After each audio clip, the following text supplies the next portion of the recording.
La purification de l'âme à la lumière du Saint-Coran. L'âme humaine représente l'un des plus grands signes de la création d'Allah. Cependant, elle oscille entre le bien et le mal, la croissance et la pureté, et le péché et la corruption. Allah a donné aux humains la capacité de purifier et d'élever leurs âmes, tout comme il leur a donné la capacité de les corrompre et de les dégrader. Comme Allah le dit, قد أفلح من زكاها وقد خاب من دساها. ce verset béni présente deux chemins clairs devant l'humanité. Le chemin du succès et de la croissance à travers la purification de l'âme, et le chemin de l'échec et du malheur en la corrompant par les péchés. L'essence de la purification.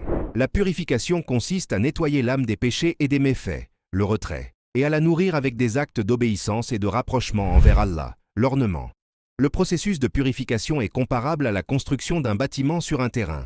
Il nécessite de nettoyer le terrain des impuretés avant de bâtir une structure solide. Comme l'a dit Cheikh al-Islam ibn Taymiyyah, le bien ne peut prospérer qu'en abandonnant le mal.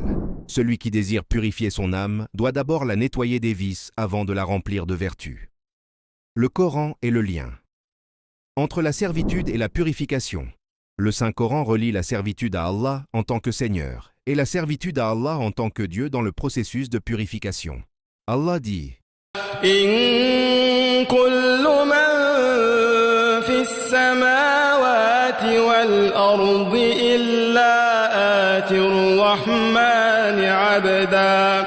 Toute la création est soumise à la seigneurie d'Allah, mais seuls les humains ont le libre arbitre de choisir d'être des serviteurs dévoués à Allah par leur propre volonté, démontrant leur servitude par la purification et l'obéissance. Atteindre la purification. La purification est atteinte en multipliant les actes d'adoration et en évitant les péchés. Plus un serviteur adore Allah, plus son âme devient pure et florissante. À l'inverse, plus il s'immerge dans le péché, plus son âme devient polluée et dégradée. Ainsi, l'individu qui réussit est celui qui purifie son âme par l'obéissance à Allah, tandis que celui qui perd est celui qui la noie dans la mer des péchés et des méfaits. Conclusion. Purifier l'âme n'est pas simplement un choix. C'est un chemin vers le succès et le bonheur dans ce monde et dans l'au-delà.